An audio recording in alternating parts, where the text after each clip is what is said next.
Sige mga tao, muling binanata ni Pangulong Trump ang mga sumali. Bago ko ipatugtog ang video, ipapakita ko muna ilang estadistika. Para mas maintindihan natin kung si Trump ba ay nag-iimbento lang o may katotohanan talaga sa sinasabi niya. Ipakikita ko sa inyo ang Truth Social post ni Pangulong Trump. Sabi niya, habang buhay na ambag ng bawat imigrante. Kapag ang isang imigrante ay galing sa mga bansang ito, mula sa Ilagang Amerika, siguro Mexico o Canada, sa buong buhay niya, magdadagdag siya ng 573,000 US dollars. Kung galing sila sa Scandinavia, magdadagdag sila ng 557,000. Kung galing sila sa Oceania, tulad ng Australia o New Zealand, 476,000. Mula sa Japan, 525,000. Mula sa UK, 481,000. Kaya naman, at hindi lang basta ordinaryong mamamayan ng UK. Okay? Tiyak na lahat sila ay mga puting UK citizens, maliban sa ilang mabubuting kayumanggi tulad ko. Pero sa kabilang banda, mas malaki ang gastos ng Estado ng Amerika sa mga sumali kaysa kanino pa man. Ang isang sumali na imigrante sa Amerika ay nagkakahalaga sa Amerika ng $1.1 milyong. At ang iba pa ay hindi rin naman mas maganda ang kalagayan. Pero ang mga sumali ang panalo sa karerang ito. Kaya yan na ipinost ni Pangulong Trump ilang araw nang nakaraan. Okay? Na malinaw na sumasalungat sa buong ideya ng imigrasyon. Ang buong ideya ng imigrasyon ay hindi naman ito kawanggawa. Layunin ng imigrasyon ang magdala ng mga tao makakatulong at mag-aambag sa lipunan. Dahil doon, naging pinakadakilang bansa sa mundo ang Amerika. Kaya kapag sinasabi nating ang mga imigrante ang bumuo ng Amerika, ang tinutukoy natin ay yung mga imigrante sa berde, hindi yung mga nasa ibaba. Kaya mahalaga kung sino-sino mga imigrante ang pinapapasok mo. Sige, sabihin na lang natin na yan si Pangulong Trump. Pero alam mo, inaakusahan si Pangulong Trump na gumagawa lang ng kwento. Tingnan natin ang iba pang estadistika mula sa ibang bansa. Halimbawa, ito. Ito ay mula sa Finlandia. Kaya ayon sa estado ng Finlandia, tinatayang nagkakahalaga ng €51,000 ang isang imigranteng Somali para sa estado ng Finlandia. Halos kapareho ito ng $1.1 milyong ng US sa tingin ko. Tama, sige. May saysay. At sa kabilang banda, ang isang katutubong taga-Finlandia ay nagbibigay ng netong €3,400 kada taon. Sige, para sa akin, pareho lang ito sa mabubuting imigrante sa Amerika. Malinaw na yon. Magdala ng mga imigrante mula sa maayos na bansa. Pero para lang ito sa Finland. Maaring ang Amerika at Finland ay mga kakaibang eksepsyon. Suwerte natin, naglabas din ang Denmark. Ulitin ko, hindi ito mga estadistika mula sa NGO. Ito ang opisyal na estadistika na inilabas ng gobyerno ng Denmark. Pasensya na. Yun pala'y netong gastusin lang ng pag-aangkat ng mga Somali. Kaya hindi lang sila pabigat sa pananalapi. Sila rin ang nangunguna pagdating sa ambag sa krimen. Sa kaso ng panggagahasa sa Denmark, 20 beses mas malamang manggahasa ang mga Somali kaysa sa katutubong Dane. Mas mataas na 11 beses ang posibilidad na manakit sila ng lingkod bayan kumpara sa isang Danish. Sa tangkang pagpatay, 27 beses silang mas malamang pumatay kaysa katutubong Dane. Sa pang-inikil, 14 na beses pangalawa sila. Mas mataas lang ang mga Palestino. Isa pa yan sa mga grupong dapat pag-isipang mabuti bago papasukin. Sa pagnanakaw sa bahay, mga Palestino na naman ang nangunguna dyan at malapit na pumapangalawa ang mga Somali. 8 beses na mas malamang. Pamemeke, aha. May sense yan lalo na sa ang mismong disability scam sa Minnesota na nabubunyag na yon. Maraming pineking dokumento ang sangkot dyan. Peking invoice, peking pirma. Kaya hindi lang sa Amerika nangyayari to. Nangyayari rin ito sa Australia sa malaking sukat. Hindi na ako magugulat kung sumali rin ang nangunguna sa Australia. Pero sa Denmark, 13 na beses silang mas malamang gumawa ng pamimeke kaysa sa isang katutubong Danish na tao. Panlilin lang. Sobrang inaasahan na. 8 beses silang mas malamang gumawa ng panlilin lang. Sa malubang pananakit naman, ang mga Somali ay 17 beses na mas malamang. At tingnan mo, halos kahit saan. laging mga Somali o mga Palestino. Tinan mo to, panlilin lang. Sa totoo lang, patas ang mga Somali at Palestino pagdating sa paggawa ng panlilinlang. At oo, pangalawa ang mga Palestino pagdating sa paggawa ng malubhang pananakit. Panghihipo. Panalo ang mga Syrian, mas mababa ang Somali sa listahan. Siyam na ulit lang silang mas malamang kaysa sa mga katutubong Danes sa panghihipo ng babae. Ang hold up o 33 beses na mas malamang na hold up. Shoplifting. O mga Tunisiano, bisitang sorpresa. Mga Somali, 7 lang na beses mas malamang. Pangatlo sila sa listahan. Sa tingin ko, mas hindi ako apektado ng shoplifting kaysa sa pangho-hold up, pangmomolestya, pamimeke, pandilinlang, panggagahasa, pananakit sa lingkod bayan, at tangkang pagpatay. Diyos ko, pagnanakaw. Ang mga Palestino raw ang pinakamalalaking magnanakaw, tapos sinisisipan nila ang Israel sa pagnanakaw ng lupa nila. Mga Somali ang pangatlo. Tingnan mo ang gastos at antas ng pagkakahatol sa panggagahasa.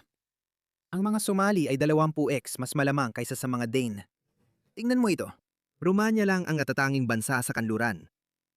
May mga tao na hindi sinamang Romania sa kanluran, pero bansa silang Europeo mula silangang Europa. Mas malapit sila sa kanluran ng sibilisasyon kaysa sa alinman sa mga bansang ito. At tingnan mo sila. Tingnan mo sila. Pinapasok mo sila at ang mga babae mo ang kuntirya nila. Mga babae mo ang puntirya nila. Hindi lang ito tungkol sa panggagahasa, kundi lahat ng ito. Oh, lahat ng ito. Sige. Siguro Finland, Denmark, Amerika, lahat sila ay mga bansang racist. Kung racist nga ang mga bansang yon, bakit nila pinayagang pumasok sa simula pa lang? Pero sino ba ang may pakialam sa mga detalye? Nandito tayo sa UK. Oh, minsan ang naging pinakamahalagang hiyas ng kanluraning sibilisasyon ang ating ninunong kultura. Masakit para sa akin makita ang kalagayan ng UK ngayon. 72% ng mga Somali ay nakatira sa social housing. Pagkatapos ay mga Jamaican, Ghanaian, Afghani, Hilagang Aprikano, Bangladeshi, Iraqi, iba pang taga-Caribbean, Nigerian, Turkey, Poland. Ang Poland ay nasa ibaba, 17%. Sige, ngayon ay may konting pangunahing kaalaman ka na. May kasamang mga katotohanan, numero at estadistika.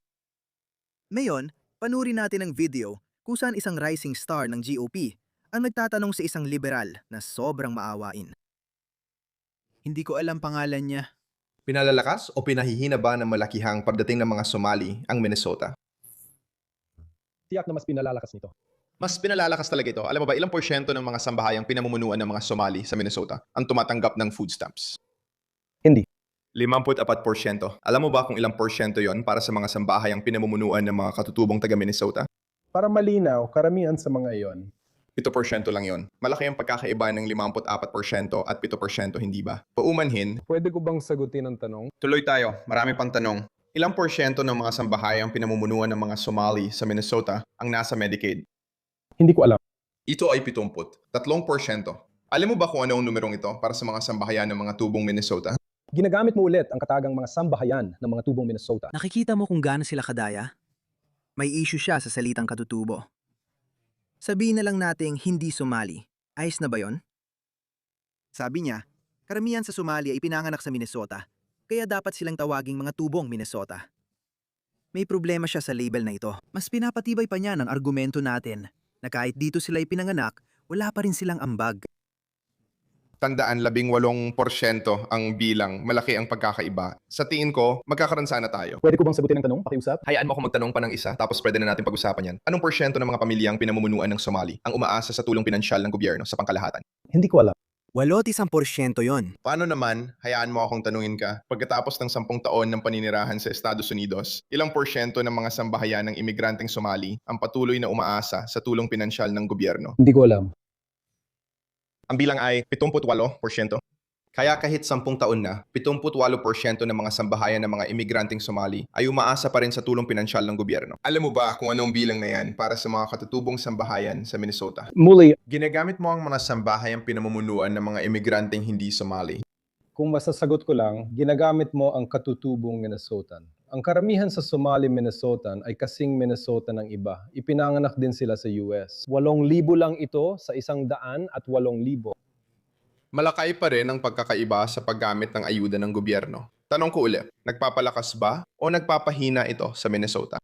Muli, gusto kong magkaroon ng pagkakataon na sagutin ang tanong dito. Kaya ulitin ko, ang karamihan sa mga Somali Minnesotan ay ipinanganak sa Estados Unidos. Ayon sa pagkakaintindi ko. Sige, ayos lang. Hindi Somali. Palitan ng salitang native ng hindi Somali. Wala namang malaking bagay. Papatuloy na tayo. Anong porsyento ng mga Somali na nasa tamang edad para magtrabaho at 10 taon o higit pa nang naninirahan sa US ang mahusay mag-Ingles? Hindi ko alam. Mga kalahati. Mga kalahati ang sagot. Mukhang mababa, di ba? Muli, Patuloy kong sinusubukan. Para sa akin, hindi ito tunog na nagpapalakas sa bansa. Sa palagay ko, karamihan ng Amerikano ay sasangayon. Kailangan ko nang magpatuloy. Miss Robbins, kailan mo masasabi na tiyak nating nalaman na laganap ang pandaraya sa benepisyo dito sa Minnesota? May mga ulat na mula pa noong 2009 mula sa tanggapan ng Legislative Auditor. Sa tingin ko, nagsimulang lumitaw ang mga ulat ng pandaraya sa childcare noong 2011 hanggang 2013. Kaya mahigit isang dekada na. Opo, sir. Kailan mo sa tingin nalaman ni Gobernador Walz ang tungkol sa pandarayang ito? Mula pa sa simula, tumatakbo na siya bilang gobernador noong 2018 habang may mga kaso ng isinasampa, may ulat mula sa OLA, at laging may mga aktibong kaso sa balita. Ano ang naging tugon ng administrasyon ni Walz? Wala talaga silang ginawa nang maupo sila sa pwesto. Si Lieutenant Governor Peggy Flanagan ay kabilang sa komite sa lehislatura na nagsagawa ng mga pagdinig ukol sa pandaraya sa childcare.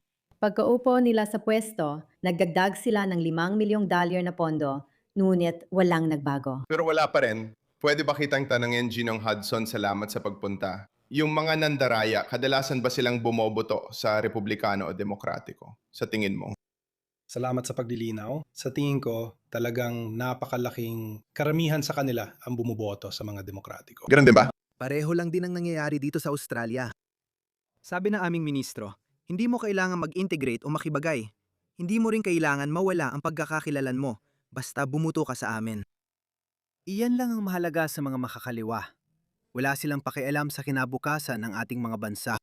Kung paano ang ating paraan ng pamumuhay ay hindi lang hinahamon ng lantaran, kundi sinisira pa talaga ng ilang kultura, mga agresibo at mapanirang banyagang kultura. Ang imigrasyon ay tungkol sa mga tao na gustong maging bahagi ng Australia kapag pumunta sila doon. Hindi ko tinanggap ang asimilasyon. Ayokong mawala ang pagkakakilanlan ng mga tao. Ang salitang integrasyon ay matagal nang ginagamit bilang bahagi ng multicultural na pag-uusap. At iyon nga iyon, gusto natin ang mga tao kung sino talaga sila. Hindi ako sanayon sa melting pot na parang kailangan mong isuko ang iyong pagkakakilanlan. Karaniwan, nagdodonate sa mga Republikano o mga Demokratiko. Sa pagkakaalam ko, wala. Kung hindi sila nagdo-donate sa mga Republikano, nagdo-donate sila sa mga Demokratiko, sa palagay ko. Oo. Nakuha ko. Sa tingin mo ba, mahalaga ang Somali na populasyon para sa mga Demokratiko sa pagkuha ng suporta nila sa politika? Walang duda. Nakuha ko. Sa tingin mo ba maapektuhan ang suporta ng mga Somali sa mga Demokratiko kung iimbestigahan ng pandaraya? Napakalinaw. Gets ko. Sinasabi mong may political na insentibo para itago ang laganap na pandarayang ginawa ng mga Somali. Tama ba? 100% nakuha ko. Tanungin ko lang kayong tatlo. Sa tingin nyo ba, sinadya ng administrasyon ni Wallace at ng mga Democrat na baliwalain ang pandaraya habang nangyayari ito para sa pampulitikang benepisyo? Mauna po kayo, Binibining Robbins. Oh, sigurado. May mapagkakatiwala ang ulat mula sa whistleblowers na ang Department of Human Services Administration, OIG, at komisyoner ay ilang beses nakipagpulong sa Minnesota Minority Childcare Association at sinusubok ang pahinain ang mga proteksyon. May mga pagbabagong gusto naming gawin, ngunit tinutulan nila lahat. Si Ginong Hudson at Ginong Rarick at pagkatapos, ubos ng oras ko. San ayon ako? Oh, kinumpirma ito ng mga whistleblower. Ngayong alam mo na ang lahat ng yan, pakinggan naman natin si Pangulong Trump kung ano ang masasabi niya tungkol sa Somalia. Halos di na nga bansa, wala silang anuman, nagkakagulo at pinapatay ang isa't isa. Walang istruktura. At kapag makikita ko ang isang tulad ni Ilhan Omar, na hindi ko naman talaga kilala, pero lagi ko siyang pinapanood sa loob ng maraming taon. Pinapanood ko siyang nagrereklamo sa konstitusyon at kung paano raw siya tinatrato ng masama, pati ang Estados Unidos ng Amerika ay masama raw na lugar. Kinamumuhian daw nito ang lahat, kinamumuhian ang mga Hudyo, kinamumuhian ang lahat. At sa tingin ko, isa siyang walang kakayahan na tao, isa talaga siyang masamang tao. Hindi lang siya walang kakayahan, iwali rin siya. Sa tingin ko, unti-unti na siyang iniipit ng mga organisasyon para sa kaunlaran. Ang yaman niya ay tumaas mula sa ilang libong dolyar hanggang sa 10-10 milyong dolyar. At iniugnay pa niya ito sa isang ubasan o paggawaan ng alak na wala namang talaga. Sa tingin ko, malapit na mahuli siya ng mga otoridad. Umaasa pa rin ako na may mangyari dahil nakakasawa na ang isyu ng korupsyon at pagnanakaw. Pero wala pa rin nangyayari. Parang paulit-ulit na lang. Siguradong mas maganda naman ang sistema ng hustisya sa Amerika kaysa dyan. Siguradong kayang alamin ng FBI. Kapag pinapanood ko ang nangyayari sa Minnesota, ang lugar ng isang libong lawa o kung ilang lawa man meron sila, marami silang lawa. Pero napakaganda ng lugar na ito. Nakikita ko ang mga taong nagsasamantala rito. Ngayon, naiintindihan ko na at makikita mo rin yon. Narinig ko na niloko nila ang mga Somali, niloko nila ang estadong yun ng bilyon-bilyong dolyar, bilyon, taon-taon, bilyon-bilyong dolyar at wala silang naiaambag. Ang welfare ay mga 8%. Wala silang naiaambag.